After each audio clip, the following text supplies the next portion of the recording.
क्या हुआ जब एक लड़की चुपचाप रात 2 बजे अमरनाथ गुफा के अंदर चली गई और फिर उसे जो चमत्कार दिखाई दिया उसे देखकर आपके भी रोंगटे खड़े हो जाएंगे। आज की इस वीडियो में आपको इस बात का अंदाजा होगा कि अगर भक्त को अपने भगवान के प्रति विश्वास हो तो कलयुग के द्वार में भी भगवान उसे दर्शन देने जरूर आते हैं। लेकिन ऐसी क्या मजबूरी थी कि इस लड़की को रात 2 बजे अमरनाथ की गुफा में जाना पड़ा? उसकी सच्चाई हम आज की वीडियो में आपको बताने वाले हैं। शुरू से लेकर अंत तक आप जरूर देखें। सबसे पहले अगर आप भी जीवन में एक बार अमरनाथ के दर्शन करना चाहते हैं तो वीडियो को लाइक कमेंट बॉक्स में जय अमरनाथ जरूर लिखें। दोस्तों, जब से साल 2024 में अमरनाथ यात्रा की शुरुआत हुई है तब से अभी तक 1.5 लाख से भी ज्यादा श्रद्धालु बाबा अमरनाथ के दर्शन कर चुके हैं। क्योंकि भारत में जितने भी ज्योतिर्लिंग है वह सालों से स्थापित है, लेकिन अमरनाथ का स्वयंभू शिवलिंग एक ऐसा शिवलिंग है जो स्वयं निर्मित होता है और स्वयं समाप्त भी हो जाता है। जैसे जैसे चंद्रमा का आकार बढ़ता है वैसे वैसे हमें इस हिमलिंग का आकार बढ़ता दिखाई देता है और घटते चंद्रमा के साथ साथ इसका आकार घटना भी शुरू हो जाता है। यह महादेव का बहुत बड़ा चमत्कार है। कहते इसी गुफा के अंदर महादेव ने माता पार्वती को अमरता की कथा सुनाई थी।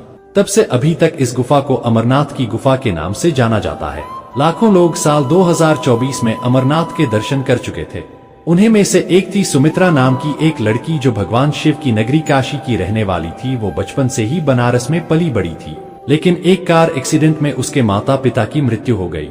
उसे अपने पिता से बहुत लगाव था, इसलिए अपने पिता की मृत्यु का बहुत गहरा सदमा सुमित्रा को लगा था, जिसके बाद अकेले ही उसने अपना जीवन यापन किया।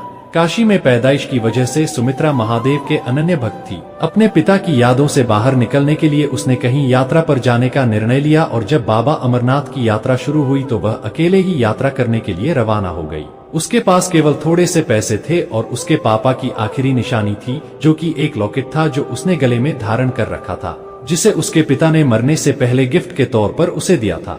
उस लॉकेट को सुमित्रा अपने पिता की आखिरी की निशानी मानती थी और उसे लॉकेट के साथ सुमित्रा का बहुत लगाव था। अब पहलगाम से उसने अमरनाथ की यात्रा शुरू करी। सुमित्रा पैदल ही आगे बढ़ रही थी।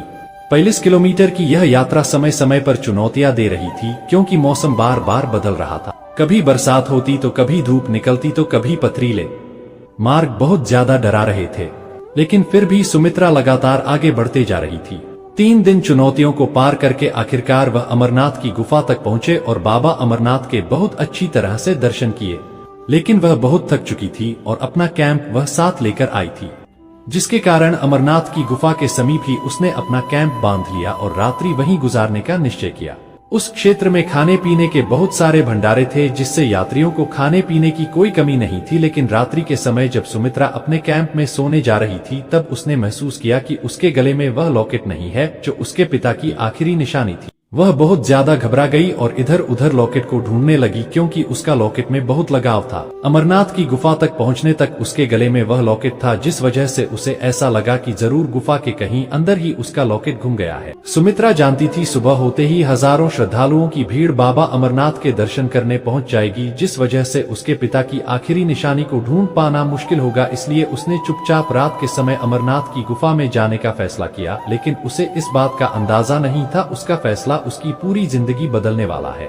रात्रि के 2 बज रहे थे। इधर उधर अपने लॉकेट को ढूंढती हुई सुमित्रा अमरनाथ की गुफा में एक बार पुनः पहुंची, लेकिन चमत्कार कुछ ऐसा था कि सभी गार्ड और सुरक्षा कर्मी सो चुके थे और गुफा के अंदर जाने का मार्ग बिल्कुल साफ था। तो मौका पाकर चुपचाप सुमित्रा बाबा अमरनाथ की गुफा में चली गई और इधर उधर मोबाइल की फ्लैश लाइट से अपने लॉकेट को ढूंढने लगी। लेकिन पूरी गुफा जान लेने के बाद भी उसे अपने पिता के आखिरी निशानी नहीं मिली। तब उसने घुटने टेक कर बाबा अमरनाथ के सामने प्रार्थना करी। उसका कहना था कि मेरा आपके सिवा इस दुनिया में कोई नहीं है और वह लॉकेट मेरे पिता की मरणोपरांत आखिरी निशानी है। कृपया करके किसी भी तरह से मेरा लॉकेट मुझे लौटा दीजिए। और सुमित्रा फूट फूट कर उसी स्थान पर रोने लगी। और जब भक्त निस्वार्थ भाव से कुछ मांगता है या किसी चीज की अपेक्षा रखता है तो भगवान वह चीज उसे जरूर प्रदान करते हैं। कुछ समय सुमित्रा उसी जगह पर बैठी रही, तभी अचानक से एक कबूतर का जोड़ा उसे दिखाई दिया। ऐसा कहते हैं अमरनाथ गुफा में जिसे भी कबूतर का जोड़ा दिखाई देता है उसे काफी नसीब वाला कहा जाता है, क्योंकि यह जोड़ा उसे समय से इस गुफा में है। जब शिवजी ने माता पार्वती जी को अमर कथा सुनाई थी तब से लेकर आज तक और आने वाले कलयुग के अंत तक इन कबूतर के जोड़ों को अमर होने का वरदान मिला है। इनके दर्शन करके सुमित्रा धन्य धन्य हो गई थी। तभी उसने देखा कि एक कबूतर के मुख में उसके पिता की आखिरी निशानी वह लॉकेट था। जब सुमित्रा ने यह देखा तब उसके भी होश उड़ गए थे। वह समझ चुकी थी कि यह महादेव का ही चमत्कार है और वह इसी रूप में मेरा लॉकेट मुझे लौटा रहे हैं। तभी उसे कबूतर नहीं, वह लॉकेट सुमित्रा को देने की बजाय अमरनाथ शिवलिंग के पास रख दिया।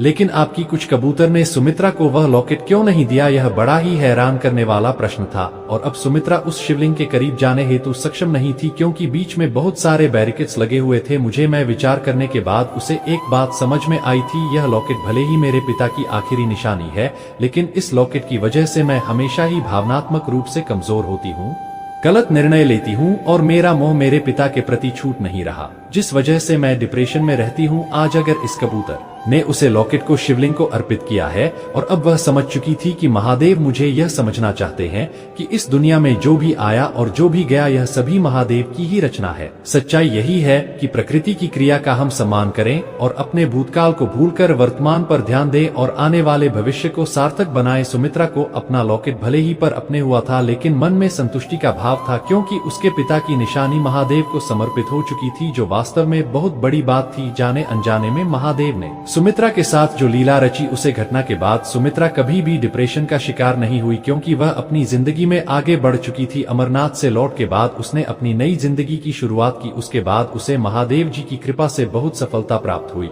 इस घटना के बारे में आपको क्या विचार है दोस्तों? कमेंट बॉक्स में जरूर बताएं। वीडियो अच्छी लगी हो तो लाइक और चैनल को सब्सक्राइब जरूर करें। जब तक के लिए हर हर महादेव।